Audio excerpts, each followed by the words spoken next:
represent the people of Pittsburgh, not Paris. Trump pulls U.S. out of climate accord, saying it is a foreign attempt to seize American jobs and American wealth, and is immediately attacked by Obama.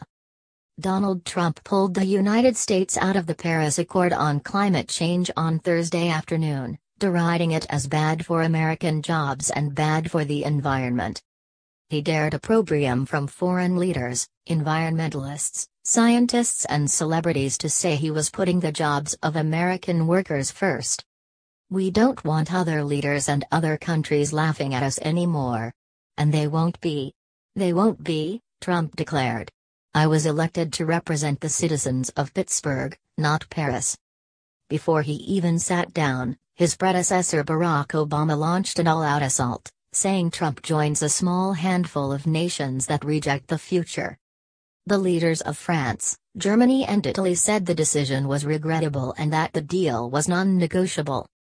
Elon Musk, the Tesla billionaire, said he was quitting advising the White House, tweeting, "Leaving Paris is not good for America or the world." Trump complained in the White House's Rose Garden that major polluters like China are allowed to increase their emissions under the agreement in a way that the U.S. cannot. India is hinging its participation on billions of dollars of foreign aid. "The bottom line is that the Paris Accord is very unfair, at the highest level, to the United States," he said. He argued later, "The agreement is a massive redistribution of United States wealth to other countries. This agreement is less about the climate and more about other countries gaining a financial advantage over the United States," he contended. Trump said he would end the United States' participation in the United Nations Green Climate Fund for the same reason. The UN program asks developed countries to provide billions in foreign aid on top of what the US already gives. "Many of the other countries haven't spent anything, and many of them will never pay one dime," he said. In another slap at the European leaders who'd lobbied him last week to stick with the agreement, including France's Emmanuel Macron, Trump said his Paris exit is a reassertion of America's sovereignty. "Foreign leaders in Europe, Asia and across the world should not have more to say with respect to the U.S. economy than our own citizens and their elected representatives," Trump proclaimed. Trump told off naysayers in a lengthy explanation of his decision and the effect he expects it to have on the U.S. economy as the sun beat down on his audience. For nearly half an hour Trump railed against the accord he said would result in lost jobs and a very diminished quality of life for families in America. The Paris Agreement handicaps the United States economy in order to win praise from the very foreign capitals and global activists that have long sought to gain wealth at our country's expense. "They don't put America first. I do and I always will," he said. He outlined what he said the accord would do to the American economy: 2.7 million lost jobs by 2025, $3 trillion in lost GDP by 2050, and an average household income loss of $7,000. Trump said he would be willing to get back in the accord, or one that has the same goals, but only if he is allowed to renegotiate the terms of the United States participation. Among Trump's reasons for leaving the Paris Agreement was the massive legal liability that administration lawyers had warned him about. The Republican president also said he could not back the agreement in good conscience, from an environmental standpoint. "As someone who cares deeply the environment, which I do," Trump said, "I cannot in good conscience support a deal that punishes the United States, which is what it does. The world's leader in environmental protection, while imposing no meaningful obligations on the world's leading polluters." Trump specifically named India and China as countries that can do what they like to the detriment of the United States economy. "China will be allowed to build hundreds of additional coal plants. So we can't build the plants, but they can, according to this agreement," he said. "India will be allowed to double its coal production by 2020. Think of it, India can double their coal production. We're supposed to get rid of ours.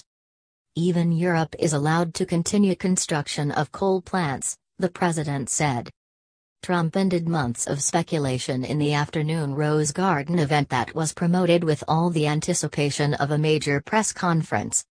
He sided with conservative groups over world leaders and his daughter Ivanka, declaring that the accord poses a dire threat to the American economy and jobs market. Sitting in the front row for Trump's outdoor speech was Chief Strategist Steve Bannon, EPA Administrator Scott Pruitt and Vice President Mike Pence, all of whom were part of a push to leave the agreement. Ivanka was not there to see more conservative advisers applaud loudly as her father said the United States was out of the treaty. Neither was her husband, Jared Kushner, one of his closest aides, who had also been pressing Trump to stay in, especially if the U.S. could lower the percentage by which it has to cut its emissions. Trump said Thursday that he would be willing to sit down with world leaders and discuss a new deal for the United States that serves the country's interests. The leaders of Germany, Italy and France rejected his offer in a joint statement immediately after. A White House official could not name a country that had expressed interest in new negotiations during briefing with reporters shortly after. All the Trump representative could say was that it was the administration's belief that U.S. allies were going to want to make a deal to keep America, the world's second-largest polluter, in the accord. They have a strong interest in finding common ground with the United States, the official said. We don't want to get out ahead of ourselves here, the person added as reporters fired off follow-ups. Even if the U.S. were allowed to adjust the terms of its participation in the agreement, it would not matter at the moment. An official who briefed the press could not say what a good deal would like in the president's eyes. Prior to the announcement, an official told DailyMail.com that the United States was unhappy with its nationally determined contribution to greenhouse gas reduction in the agreement. Barack Obama committed the U.S. to a 26 to 28% reduction of emissions from 2005 levels by 2025. The official said the NDC was too aggressive. At Thursday's briefing on the agreement, a senior official could not provide a ballpark range for reduction when pressed by DailyMail.com. The briefer would not comment on Trump's overall position on climate change, either telling reporters to stay on topic when it came up.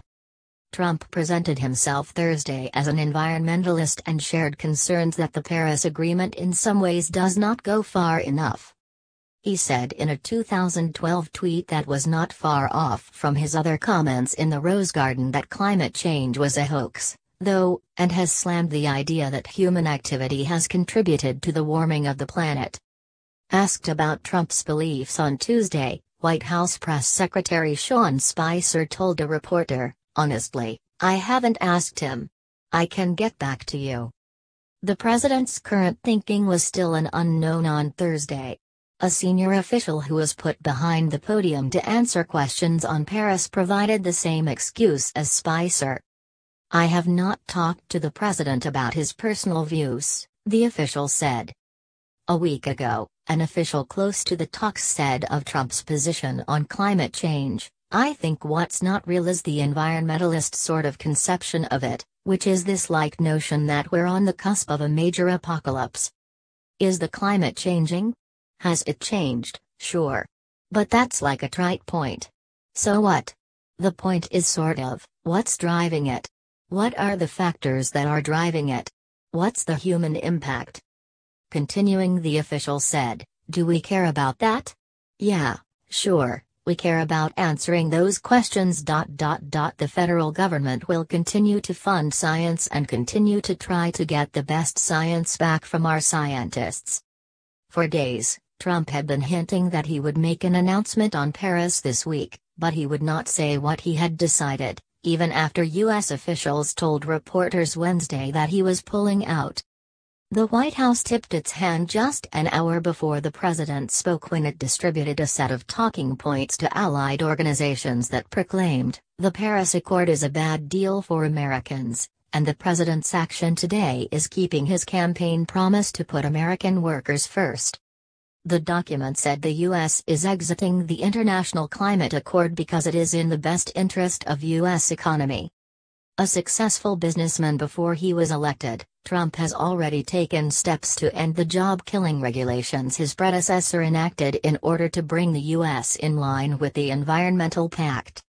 In a May 26, 2016 speech to a gas and oil-friendly crowd in Bismarck, North Dakota, he had declared flatly, "We are going to cancel the Paris Climate Agreement." Trump also said then that if he were elected he would stop making payments to United Nations programs that fight global warming. The talking points the White House gave to conservative organizations on Thursday said, the accord was negotiated poorly by the Obama administration and signed out of desperation. It front-loads costs on the American people to the detriment of our economy and job growth while extracting meaningless commitments from the world's top global emitters, like China. The U.S. is already leading the world in energy production and doesn't need a bad deal that will harm American workers. Trump, the most unpredictable U.S. president in a century, performed as expected in his speech directly after, despite sending signals of ambivalence about his yes or no decision during the week and telling reporters that he was hearing from a lot of people, both ways. Asked if he was leaning toward an exit, Trump would only say, "You are going to find out very soon." European allies had begged Trump not to ditch the pact last week, and the White House said the president was considering their position, even though that did not appear to be the case on Thursday. Trump specifically smacked leaders in Europe and Asia, the two continents he just visited. When White House sources said he was pulling out on Wednesday morning, the reports set off worldwide condemnation led by the United Nations Secretary General. The Vatican called the move a slap in the face before it was announced. Bishop Marcelo Sanchez Cernuto, head of the Pontifical Academy of Sciences, said, "If he really does pull out, it would be a huge slap in the face for us. It will be a disaster for everyone." The Holy See's government was among those that had asked Trump not to back away from Paris. The Pope gave the U.S. president a copy of his climate change document. Microsoft, Apple, Facebook, Google, Gap, Mars and Tiffany & Company joined a group of large businesses in publishing an open letter to Trump asking him not to end the United States' participation in the global warming agreement. Their ask ran as a full-page ad in the New York Times and the Wall Street Journal on Thursday. Minutes after Trump's announcement, Tesla's Elon Musk said he was cutting ties with the White House. "I'm departing presidential councils. Climate change is real. Leaving Paris is not good for America or the world," Musk tweeted. Hours later, Disney CEO Bob Iger made the same announcement. "As a matter of principle, I've resigned from the President's Council over the Paris Agreement withdrawal," Iger tweeted. The billionaire had warned Wednesday that he would no longer participate in White House councils if Trump went ahead with his plans to exit Paris.